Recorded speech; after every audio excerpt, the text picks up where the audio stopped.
at some point, we were at an event or something, and we started talking about um the old gimmicky covers, like the huge X-Men #1 Jim Lee connecting cover, where I think that was the first time that they had really done huge connecting covers, where it was four different covers that made up this huge image, and then they had one where it had a gatefold where you could get the entire image on the cover, um, and just a lot of different gimmicky covers from that. And I kind of pitched to you, what if we did our own version of X-Men #1, the connecting covers?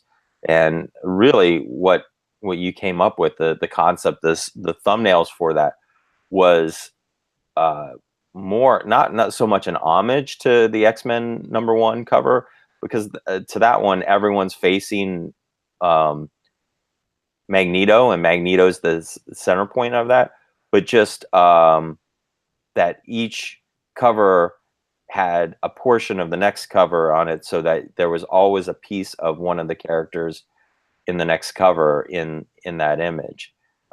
So how did you decide to do that? How did that come about?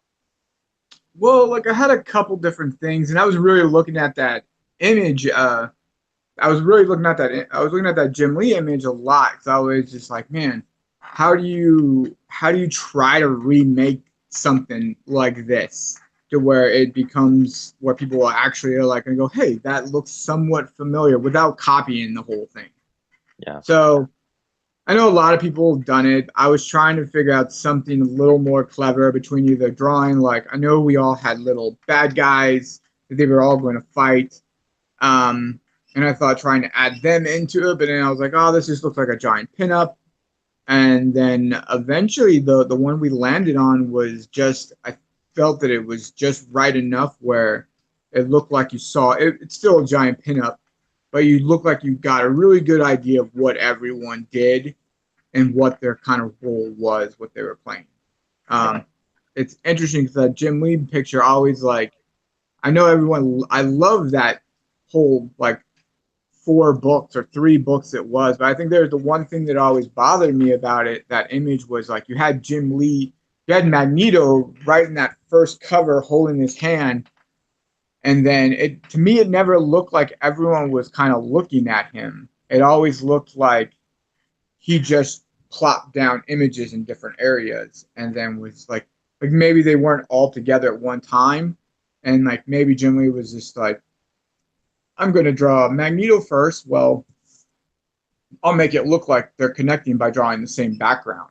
And then I'll draw the next one and then the next one. It never looked like he originally started with all of them together on one panel. Um, but And I then don't know. stretched it out. Yeah. Yeah, and then stretched it out. Uh, but no, I thought the image that we came up with was really good. I was like, it really fit what we were doing. It had all that action that we wanted, um, and so gave the idea of like, okay, these each individual character, you kind of got the idea of what they actually do, what their real power is. Um, Yeah. like I'm not totally clear on what Shadow Wolf's real power is. Well, um, I mean, to some extent, Jacques, Shadow Wolf is basically, uh, he he um, he channels different spirit animals, and the spirit animals take take form in the form of the tattoo that he has on his chest. So, like, if he has a bear claw, then he has huge strength. If he has uh, the eagle, then he can fly. So it's basically kind of either like, depending on what era you lived in, either like Ben 10 or like the Wonder Twins. He could be anything. oh, So, that's cool. I mean, his powers could emanate from anything, as long as it's, a spirit animal sort of thing. And they take the form of a totem in the sense of the tattoo. So, yeah. Okay, that makes a lot more sense. Yeah. Uh, I don't know why I added electricity. I was like, hey, I'm gonna draw electricity because it looks cool. Oliver Capel does it every time. You know, I mean, there's nothing wrong with it. I mean, every character has like different interpretations based on who draws them and who writes for them. So, you know, I'm sure that there's nothing wrong with it. I think at one point he does get struck by lightning in one of the first two comics that we did with him. Um, basically that was because Jacques got tired of drawing feathers on the headdress, and he said, Oh, yeah. he said, how do we get out of this headdress? I'm like, well, I'll have him get struck by lightning, and then all the feathers will be like frayed and everything. And then I learned a little bit about the myth of, not the myth, but just the whole premise behind the feathers in the headdress, and that each one represented like an achievement that you had as in your path as a warrior.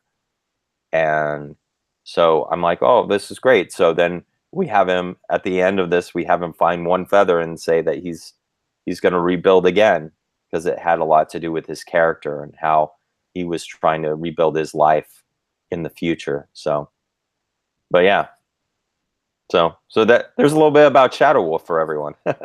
Yeah, Shadow Wolf was a great character. Yeah.